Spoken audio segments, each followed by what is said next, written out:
にちは。こんにちは。本日はインドの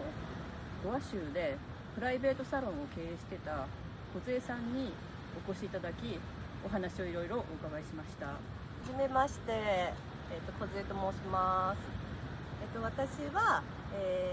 インドのゴア州に16年住んでまして、2023年の夏に日本に帰国して、2023年の11月から伊東と東京との2拠点生活をしています。伊東では、週に3回、週末金土日にリラクゼーション花っていうリラクゼーションサロンで働いてます。梢さんはインドのゴア州で長年エステサロンを経営してきたインターナショナルな経験の持ち主です。ゴア州は世界各国から観光客が訪れる国際的なリゾート地です。ゴア州で送ってきた経験をどうやって日本人の私たちに伝えるかも考えつつ、伊豆半島での癒しの施術をスタートさせました。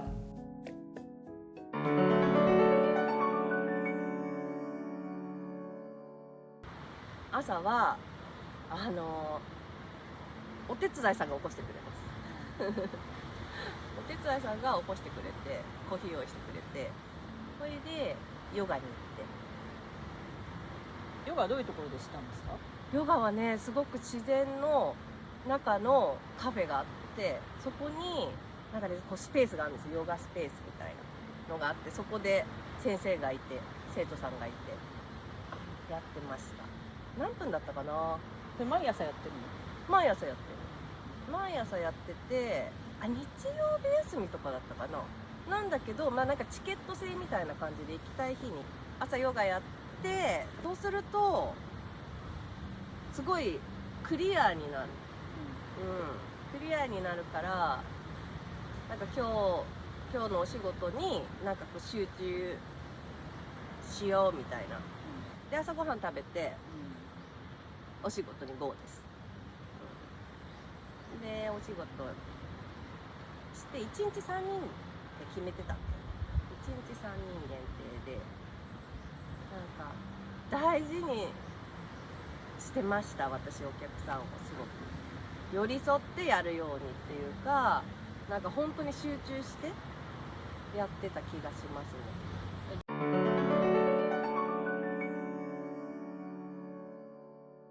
ゴアってどういうところなんですか？ゴアはなんかもともとポルトガルの支配下の場所で、クリスチャンが多いとこ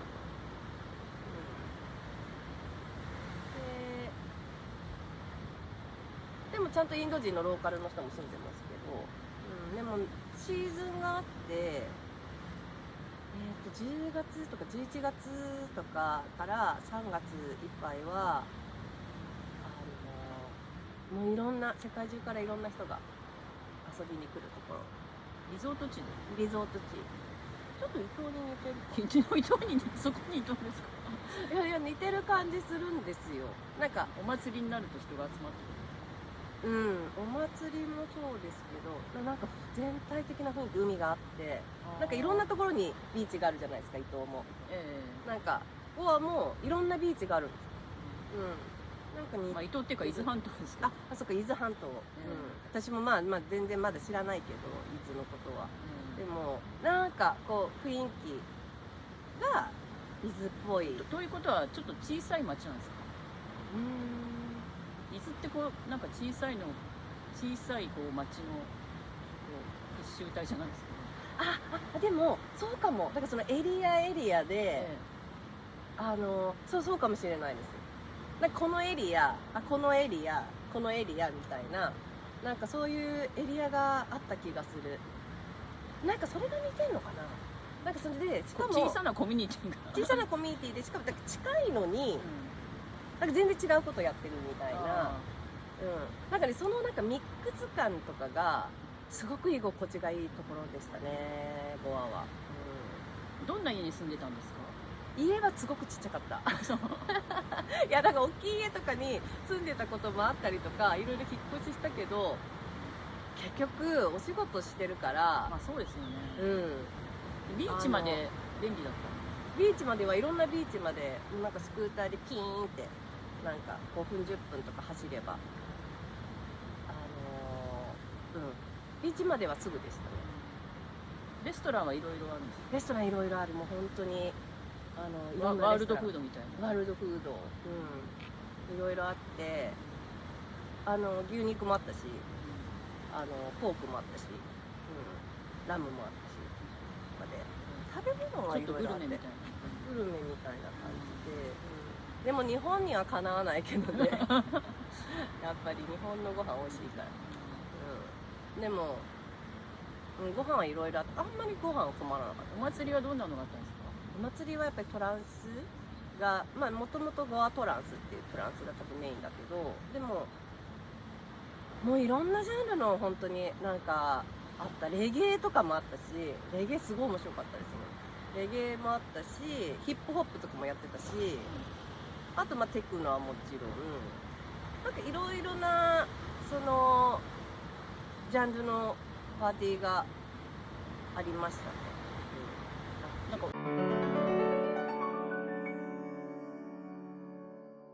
日本に帰ってきてなんかまだ全然慣れないから、本当で特にもうずっと16年いなかったわけだから、で本当は梢さんを選んだ人に何をあげたいのかっていう。そうですね、やっぱりなんか空っぽになるような感じ、本当は。なんでしょうね、なんか気持ちいいとかなんか考え事が全部なくなっちゃうようなで、なんかただその感覚ですよね。気持ちいいとかなんかほーっとしちゃうような、なんかそういう時間がなんだろうね、なんかあんまりなんか日本の人ってなんか時間に追われてる気がするから、私も今追われてるけどでもそのなんかこう自分をこう向き合う時間みたいなのはなんかあるといいのかなって思ったりしますね。なんて言うんでしょうね、なんかこう自分のなんか例えばインドでなんかジムとか行ってるお客さんとかって自分の体を毎日すごく見てるわけですよ、こうやってなんでなんか自分のことをよく知ってる気がしたお客さんで、例えばじゃあ初めにそのカウンセリングした時とかもなんかどうしたいっていうのが明確なんですよね。だからなんかもうここが凝ってんだよねとか、なんか筋肉をちょっと柔らかくしてほしいんだよねとか、その明確にあるから私はそれをお答えするみたいな感じ。なんかフェイシャルとかもなんて言うんでしょう、ビフォーアフターをすごくここ上がったとか、なんかね自分好きみたいな人が多かったんだけど、ちょっと日本のお客さんの場合はどうな感じ？日本はいやでも私も本当まだ分かんないですよ、始めたばっかりだし、すごく疲れてる人が多い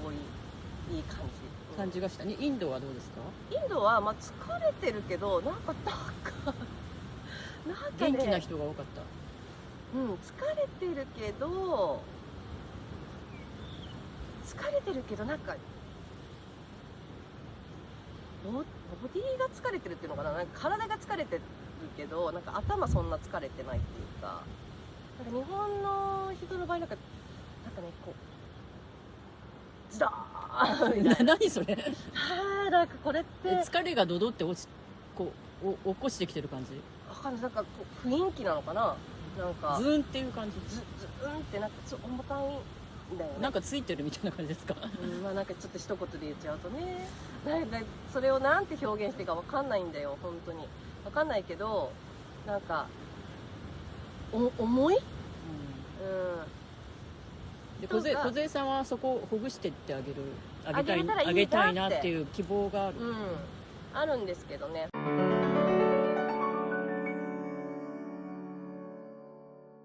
本当はそうリゾートやりたくって、なんかそのリゾートって何ですか？リゾートやりたいんですよ。だからなんかそういうまあ老後に向けてまず瞑想のスペースがあって、はい。で私のサロンもありまして、でなんかちっちゃな畑もあるの。あ、もう家のドリームあ、もうドリーム畑サロンドリームがあるんですね。サロンドリーム、そうでも私一人じゃないよ。じゃなくて、なんかいろんな人たちとそういうちょっとシェアサロンみたいな感そうシェアサロンでもあるし、なんかリゾートだよね。コミュニティじゃないけどリゾートで、サロンもある、なんか瞑想スペースあったりとかで、あとちょっと畑もあって、じ。なんか南伊豆あたりでやってる人いたような気がする。本当そうだからそういうことだと思う。本当に綺麗です。